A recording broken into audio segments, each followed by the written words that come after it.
Hi, everyone. Welcome to the Heartland Podcast. I'm David Steinman. I am the Chief Officer of the Healthy Living Foundation. We take on corporations for selling products with undisclosed hidden chemical toxins found at dangerous levels.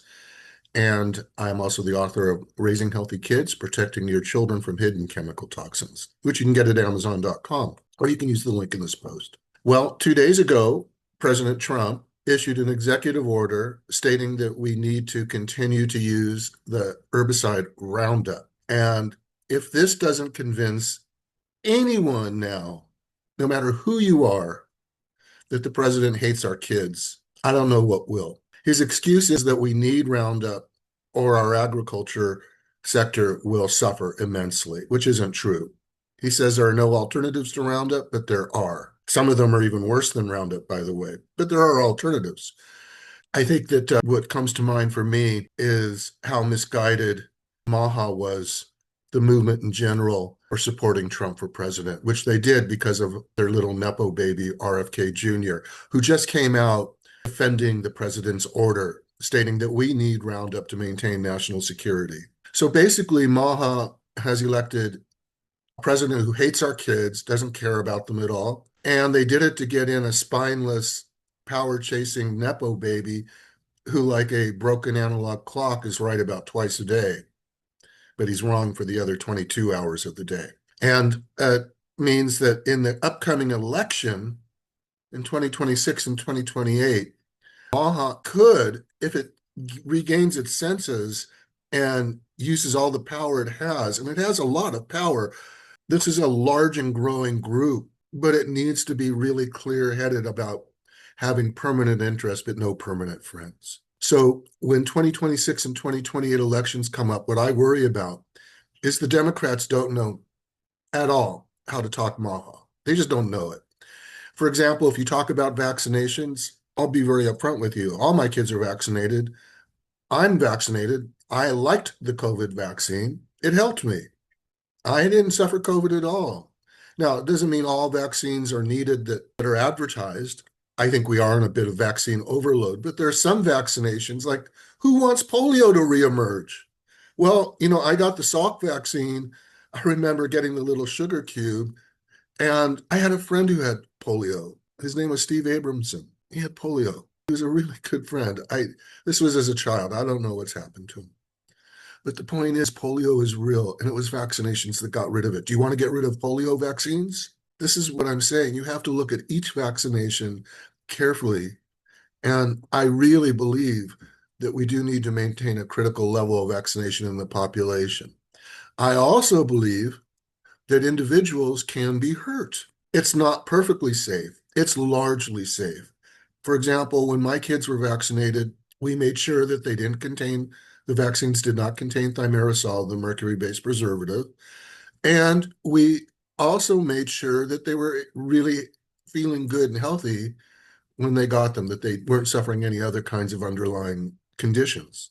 And we looked at our own personal history, mine and my spouse's at the time, and we didn't have a history of bad reactions to vaccinations. Our kids had no known allergies. So it was safe for us, and it was the right thing to do. But there are other people who have different opinions. I think some of them may be misguided. I think some of them are conspiracy laced, but I'm not going to put them down. I'm going to try to talk to them honestly. What the Democrat politicians do is they put everything in terms of black and white. If you're anti-vax, that means you're a quack. Some anti-vaxxers are, but not all. So you got to talk to each individual and learn about them and, offer your education and be respectful. Similarly with fluoride, when that issue erupted in about a year and a half ago, fluoride at high levels does cause neurological damage to kids. That's why the levels were reduced well, first of all, they were reduced because of fluoridation, fluorosis of the teeth. High levels of fluoride can harm bone integrity, the structure of bones. And then a study came out about a year and a half ago that showed that high levels of fluoride, high normal levels of fluoride in drinking water would affect the neurological development of about over 1 million kids in America. So when anti-activists talk about this, they have a case.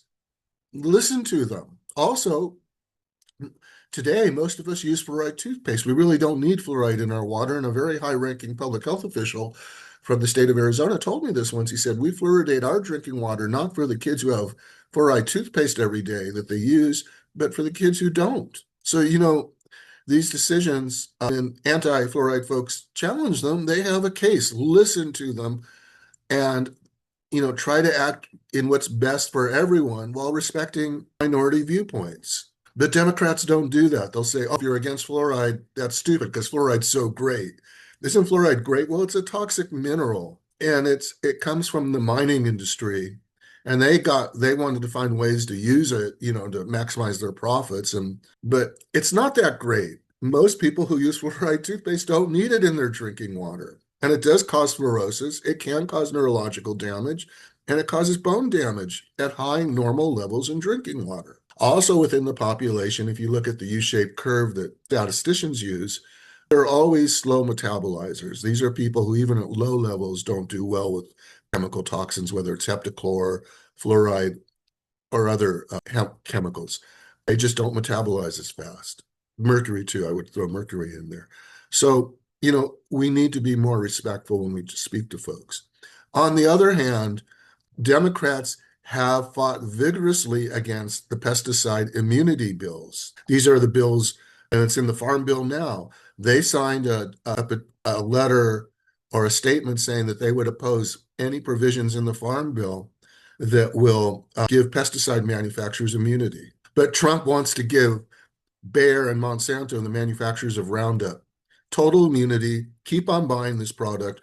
It is a known cause of non-Hodgkin's lymphoma. That's one of the most prevalent environmental cancers today. I'm surprised I don't have it because it's very common now, and it comes from exposure to herbicides, particularly herbicides. Applicators get it, farmers get it, their children get it, and people in the population get it. I've known way too many people with NHL. It's a totally environmental cancer. And the International Agency for Research on Cancer has linked exposure to glyphosate or Roundup with NHL or non-Hodgkin's lymphoma. So Trump really must hate our children. I can't think of anything else that is as bad as this and affects so many people. Whether you are black, white, no matter how you identify, gender-wise, it doesn't matter. If you've got kids, you don't want more and more glyphosate in their diet. You want less and less. Now, I wrote Diet, Healthy Living, wrote Raising Healthy Kids, Protecting Your Children from Hidden Chemical Toxins to help guide you to significantly reducing your chemical toxin exposure and amplifying your health. And I can tell you it works because I'm really healthy. And it's because I practice what I talk about. Not perfect, but I eat so much organic food. And I try to do everything that I talk about on these podcasts. Whether it's for my home, cosmetics, and personal care, reducing your chemical exposures is vitally important. The president's as dumb as a box of rocks. He doesn't get it. That's why he's supporting more and more use of Roundup. But if you want to get out of this toxic mess, you need to take care of yourself and be an activist. And the last chapter in my book, which is called Deep Caring, is all about activism and how you can get involved. It's really important. Also, I just did a podcast on a farm bill. You need to respond to the farm bill. It needs your voice to get these pesticide immunity provisions out of it. Remember, it was the Democrats who supported those. They are pretty lame. I'm not going to disagree with that because there's a lot more that needs to be done. They don't get it, or they don't do it, or they're too wed to establishment ideas, which are so black and white. But you've got to respond because we need us, the people. So go to my Substack, David William Steinman, and check out the latest article I did there, which is all about how to take action on the Farm Bill. You can get my book, Raising Healthy Kids, at Amazon.com. You can use the link in this post. You can subscribe to my YouTube podcast at David Steinman. I'm really glad we got to talk today. I hope everyone is doing okay, and keep the faith. I love you very much. I care about you, your kids, this country. Don't have a lot to lose, but have a lot to care about. So I'll talk to you next time.